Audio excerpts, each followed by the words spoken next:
दोस्तों, मसाजिद अल्लाह के घर हैं जहां अल्लाह की रहमत बरसती है। मगर बाज़ औक़ात मसाजिद के अंदर ऐसे ऐसे वाक़यात पेश आते हैं जिन्हें देखकर इंसान हैरान रह जाता है कि मसाजिद के अंदर क्या हो रहा है। इंसान को अपनी आंखों पर यकीन नहीं आता। मसाजिद के अंदर दिलों का सुकून है, रब से मिलने की जगह है। हजूर ने फरमाया, जिसने अल्लाह के घर को आबाद किया अल्लाह उसका जन्नत में घर बनाएगा। आज मुसलमानों की मसाजिद वीरान पड़ी हैं, नमाजी ना होने के बराबर हैं। किसी को नमाज की कोई फिक्र नहीं। कब्र में पहला सवाल नमाज का होगा। मुसलमान और काफिर के दरमियान फर्क नमाज करती है, मगर बदकिस्मती से मुसलमान नमाज से कोसों दूर हैं। यही वजह है आज मसाजिद जन्नत की जगह बन चुकी हैं। दोस्तों, जन्नत अल्लाह ताला की मखलूक है। अल्लाह ताला ने इंसानों से पहले जन्नत को पैदा किया। जन्नत को आग से बनाया गया, इसका जिक्र अल्लाह ताला ने कुरान मजीद में भी किया। और जन्नत को हमने इससे पहले धुएं की आग से पैदा किया। जिस तरह इंसान अल्लाह की इबादत करते हैं, इसी तरह जन्नत भी अल्लाह की इबादत करते हैं। एक रात हुजूर सल्लल्लाहु अलैहि वसल्लम मक्का से बाहर तशरीफ ले गए। आपके साथ चंद सहाबा कराम भी थे। उस वक्त आसमान पर तारे चमक रहे थे। जबकि हुजूर सल्लल्लाहु अलैहि वसल्लम नखला के मकाम पर पहुंचे तो आपने सहाबा से फरमाया, इसी जगह रुक जाओ। सहाबा कराम रुक गए। इसके बाद हुजूर सल्लल्लाहु अलैहि वसल्लम कुछ फासले पर तशरीफ ले गए। वहां पर एक ऐसा मंजर था जिसको इंसान बयान नहीं कर सकता। हुजूर ने उस जगह कुरान की तलावत करना शुरू कर दी।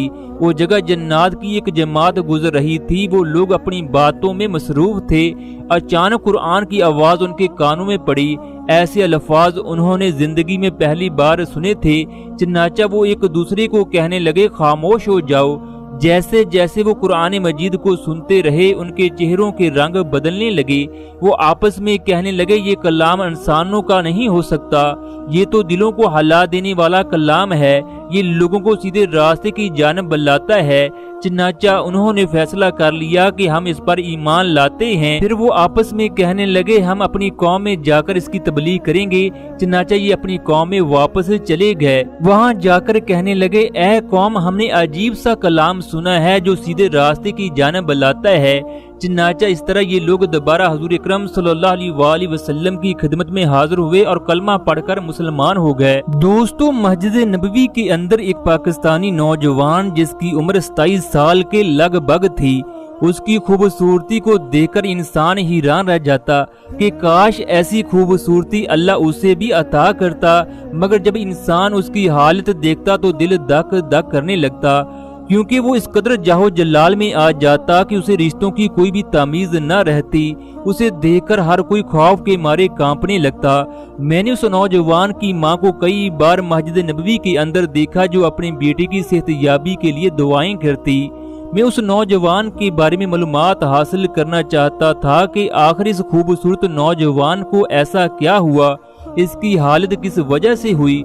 एक दिन मैं उनके होटल में चला गया। उस औरत से उसके बेटे के बारे में पूछने लगा तो उसने बताया, मेरा बेटा फैक्ट्री में काम करता था। सर्दियों की रात थी, लोग बिस्तरों में घुसकर बैठे थे।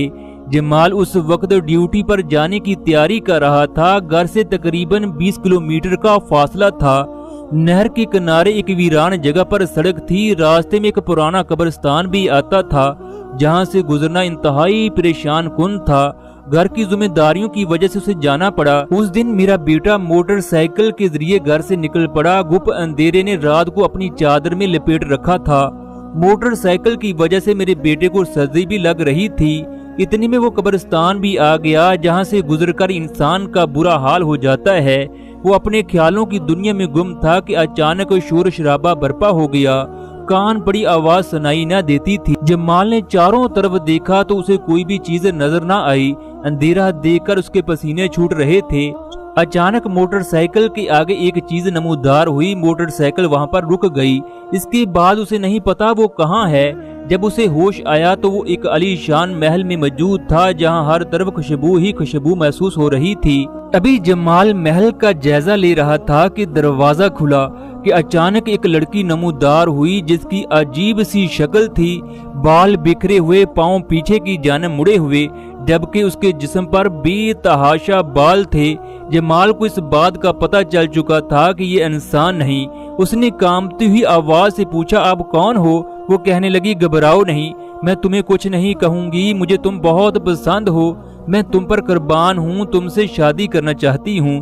پھر کہنے لگی میں جنات سے ہوں، تم یہاں سے روزانہ گزرتی ہو، میں روزانہ تمہیں دیکھنے کے لیے جگہ بیٹھ جاتی ہوں، تم اب اس جگہ سے جا نہیں سکتے، اگر تم مجھ سے شادی کرو گے تو میں تمہاری ہر خواہش کو پورا کروں گی۔ جمال نے گھبراتے ہوئے کہا تم جنات سے ہو جبکہ میں ابن آدم کی اولاد ہوں، تم آگ سے بنی ہو جبکہ میں مٹی سے بنا ہوں، ہمارا ملاپ کیسے ہوگا؟ اس نے جمال کو ایک خوبصورت کمرے میں قید کر دیا۔ جمال کی ماں بتانے لگی صبح کو ہمیں اطلاع ملی کہ آپ کا بیٹا فلاں قبرستان میں پڑا ہے، چنانچہ ہم گھر والے اس جگہ پہنچے، اس طرح ہم جمال کو وہاں سے لے کر آئے۔ میری بیٹی کو کچھ پتہ نہ ہوتا کہ اس نے کیا کھانا ہے اور کیا پینا ہے۔ جب ہم جمال کو علاقے کے ایک حافظ کے پاس لے کر گئے تو اس نے ہمیں ساری کہانی بتائی۔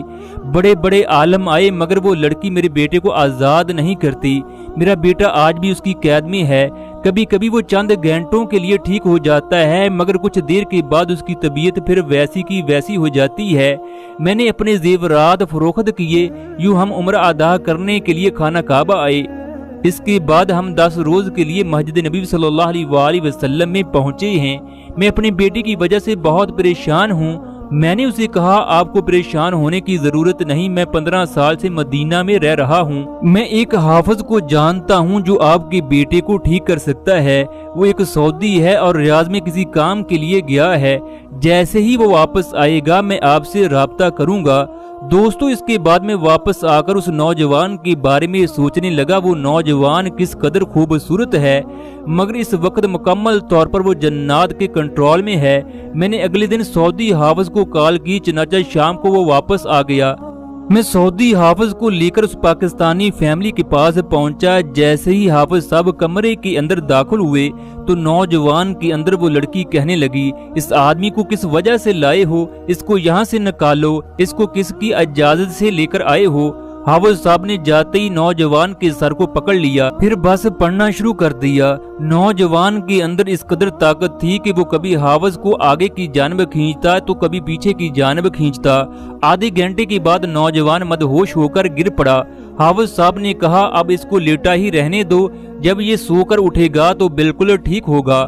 سعودی حافظ بتانے لگا جس عورت کا اس پر سایہ تھا وہ کوئی عام عورت نہیں تھی بلکہ جنوں کے سردار کی بیٹی تھی، اس کے پاس بے پناہ طاقت تھی، بڑی مشکل سے اس کو اس کے جسم سے روانہ کیا۔ دوستو میرے لیے یہ لمحہ بہت عجیب سا تھا، سخت سردی کے باوجود مجھے پسینہ آ رہا تھا۔